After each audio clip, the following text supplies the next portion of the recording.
ఈ రోజు నేను ఎస్పీ అనంతపురంలో చార్జ్ తీసుకోవడం జరిగింది. సో మీ అందరికీ తెలుసు, ఇప్పుడు పోలీసులుగా మా యొక్క బాధ్యత శాంతియుతంగా కౌంటింగ్ అనేది జరగాలి. అండ్ హింసను అరికట్టడం, శాంతి భద్రతలు మన డిస్ట్రిక్ట్ లో ఉండేలాగా చూసుకోవడం నా ప్రధాన లక్ష్యం. సో ఆ దిశగానే ప్లాన్ ఆఫ్ యాక్షన్ ప్రిపేర్ చేసుకోవడం జరుగుతుంది. అలాగే మా పోలీస్ టీమ్ తో అంతా కూడా చర్చించి ఈ విధంగా మేము ముందుకు సాగుతాం.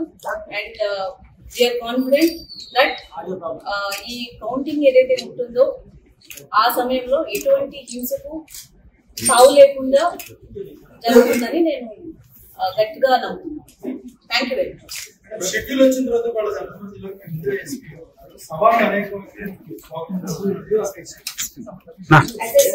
ఇప్పుడు సీనియర్స్ అడ్వైస్ తీసుకోవడం జరుగుతుంది. అలాగే మా టీమ్స్ ఫీల్డ్ లెవెల్ లో ఉన్న టీమ్స్ అందరితో కూడా చర్చించి ప్లాన్ ఆఫ్ యాక్షన్ ప్రిపేర్ చేయడం జరుగుతుంది.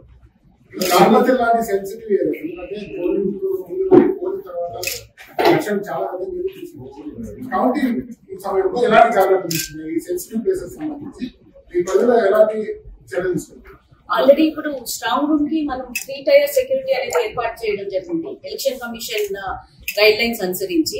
అలాగే ఇప్పుడు మీరు చెప్తున్న సెన్సిటివ్ ప్లేసెస్ అదే కాకుండా మిగిలిన సెన్సిటివ్ ప్లేసెస్ అన్ని కూడా ఐడెంటిఫై చేయడం జరుగుతుంది.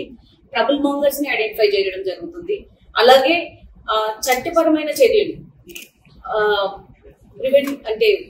ప్రివెంటివ్ యాక్షన్స్ కావచ్చు, ఇంకా ఆల్రెడీ అఫెన్సెస్ లో ఇన్వాల్వ్ అయిన వాళ్ళని అరెస్ట్ చేయడం కావచ్చు, ఇలాంటివన్నీ కూడా చేయడం జరుగుతుంది. మేము ఎటువంటి ప్లాన్ ఆఫ్ యాక్షన్ చేస్తున్నాం అనేది మీరు just give me some time, maybe day or 2 I would be able to tell you completely after discussing with my field teams. Okay, thank you so much.